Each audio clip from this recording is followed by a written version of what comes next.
Welcome to the G102 training customized for the TU Delft in spring of 2012. The goals of the videos and the slides are, first of all, to spark an interest in generative KBE approach for solving both engineering and other problems. We want to provide some theoretical knowledge combined with sufficient hands-on experience so that you can develop the judgment to know when this kind of generative KBE technology will be appropriate for a given problem. A quick preview of the topics covered. The bulk of the course talking about objects, the language construct behind them using the define object operator, and the basics of debugging, either compiling or runtime problems, and inspection and visualization of the outputs. Once we have the fundamentals of objects down, we'll talk about geometry, specifically points, vectors, and coordinate systems, and other basic geometry, and then curves, surfaces, and solids. Custom user interfaces would be an optional set of videos for self-contained applications. And finally, interacting with the outside world, and a separate set of videos with more detailed information about debugging and analyzing and fine-tuning performance. First of all, we're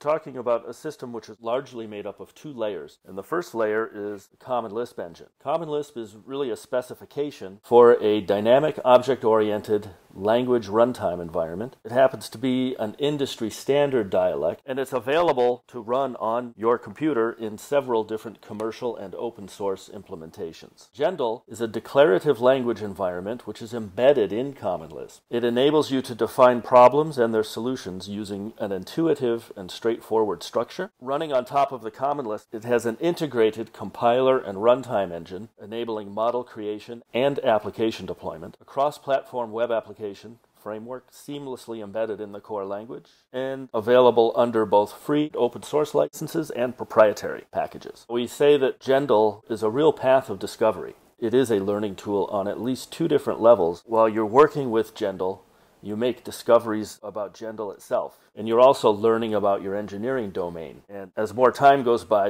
you'll spend more time learning about your own engineering domain rather than learning about Gendel itself, and that should come pretty quickly. We dive right in. First of all, what is a function? Because that's the basic building block of a Gendel object or application. So a function is a machine which accepts some kind of input and then yields a defined output. And for any given input, you will get one unique output. So it's deterministic. It's not necessarily true running in reverse. You could have, for a particular output, more than one different inputs which results in that output. So how to call functions in Common Lisp? A function call is expressed as a list expression, or symbolic expression, or S expression for short. First comes the function name, and then the arguments, and those are separated by spaces, no commas or semicolons, etc. So for example, to add 2 and 2, we can feed the arguments 2 and 2 to the function plus, like this. Now we'll see how this works on a command line. To get to the Gendel command line in Emacs, you can use Control-X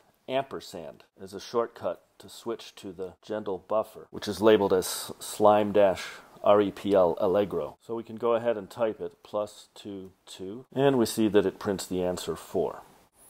Similarly, the multiply function is star, so times 3, 3, and we get 9. Similarly, you can have functions that work with other data types, like strings, for example. So here we use string append to put together the string hey, and then an empty string with one space, and then the string now. So we have string append hey, then another string now. And we get back a new string. To define our own custom functions, we can use the operator defun. It stands for define a function. So in this example, we define square and specify a symbol number for our one argument.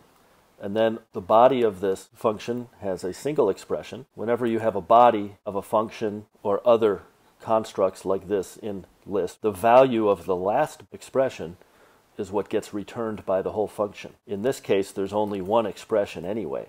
So the value of number multiplied by number. So now I'll do go to the end and Control-X, Control-E, or within the body of the function, Control-C, Control-C. Now you may get warnings with the Control-C, Control-C. If that happens, there's a patch available. This is the contents of the patch. If you don't have it yet, you can simply put these definitions into your buffer and compile the whole buffer.